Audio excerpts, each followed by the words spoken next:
युवा प्रदेश उत्तराखंड, जिसके निर्माण के लिए राज्य आंदोलनकारियों ने अपनी शहादत दी ताकि पहाड़ प्रदेश उत्तराखंड समृद्ध बने। प्रदेश का कोई युवा रोजगार के लिए पलायन ना करे, बच्चों की शिक्षा के लिए परिवारों को गांव ना छोड़ना पड़े, गांव तक सड़क आए और स्वास्थ्य सेवाएं वो इतनी बेहतर हो कि किसी गर्भवती या फिर मरीज को इलाज के अभाव में दम तोड़ना ना पड़े। तो ऐसा क्या हुआ? नहीं। तभी तो सत्तारूढ़ पार्टी बीजेपी के विधायक ने ये माना है कि उत्तराखंड के निर्माण में शहादत देने वाले राज्य आंदोलनकारियों का सपना पहाड़ प्रदेश को लेकर आज भी अधूरा है। नमस्कार, आप देख रहे हैं खबर उत्तराखंड और मैं हूं आपके साथ रक्षंदा खान। उत्तराखंड 25 साल का होने जा रहा है और इन दिनों राज्य अपने 25 साल पूरे होने पर जश्न की तैयारी भी कर रहा है। लेकिन इन 25 सालों में विकास कार्यों की पिछड़ती रफ्तार पर सवाल जहां अब तक आप लोग उठा रहे थे, अब वही सवाल जनप्रतिनिधि भी उठा रहे हैं। जी हां, सत्ता में काबिज बीजेपी सरकार के विधायक खजान दास को लगता है कि उत्तराखंड आज भी विकास कार्यों से कोसों दूर है। विधायक खजान दास का मानना है कि पहाड़ पर विकास का पहिया वैसा नहीं दौड़ा जैसा 25 सालों में दौड़ना चाहिए था। हमारे लिए एक ऐतिहासिक क्षण है। बहुत कुछ कार्य हुए भी हैं और कुछ कार्य ऐसे भी हैं कि जो नहीं हो पाए और उसके लिए भी हम लोग प्रयासरत हैं। और मुझे लगता है कि जो एक सैनिकों का सपना था कि उत्तराखंड की राज्य की तस्वीर कैसी हो, उसके अनुरूप में अभी हम खरे नहीं उतर पाए। हम आगे आने वाले भविष्य में उनके सपनों को साकार करेंगे।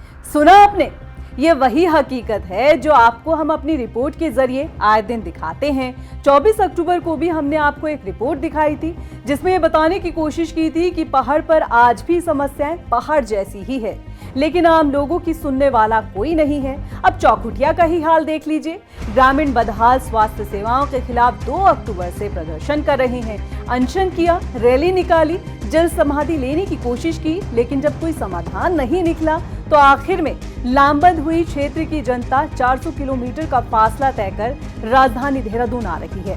पहाड़ों पर दम तोड़ती स्वास्थ्य सेवाओं की ये कोई पहली और आखिरी तस्वीर नहीं है। डोली, डंडी कंडी पहाड़ों की एम्बुलेंस है और चालक गांव के नौजवान जो पहले उबड़ खाबड़ पहाड़ियों को पार करते हैं, तब जाकर मरीज को इलाज के लिए अस्पताल पहुंचाया जाता है। कई गांव तो ऐसे हैं जहां अर्थियों को कांधा देने वाला भी कोई नहीं है, दूसरे गांव से लोग आते हैं। तभी तो बीजेपी विधायक खजान दास ने यह भी माना है कि उत्तराखंड के निर्माण के पीछे जिन आंदोलनकारियों की शहादत हुई है, उनके सपनों का राज्य आज भी अधूरा है। विधायक के मुताबिक सरकार को चाहिए कि वो पहाड़ों पर उद्योग स्थापित करे और स्थानीय लोगों को रोजगार सृजन से जोड़े। कि ये जो शहीदों का सपना जिस तरह से था, अभी हम उसमें थोड़ा सा अभी हम कोशिश करेंगे, हमें टाइम लगेगा अभी इसको करने के लिए। जैसे मान लीजिए हमारी जो पहाड़ी जनपद है, पहाड़ी जनपदों में इंडस्ट्रियल क्षेत्र बहुत ज़्यादा है, दिक्कतें आती है, उन पे अभी हमको ध्यान केंद्रित करना पड़ेगा।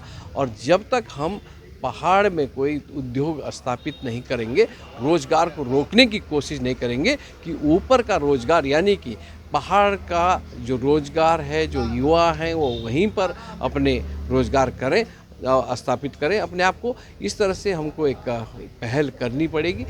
उधर कांग्रेस, उसने भी माना है कि 25 सालों में पहाड़ों पर उद्योग नहीं चढ़ पाए हैं, हर घर बेरोजगारी की मार झेल रहा है।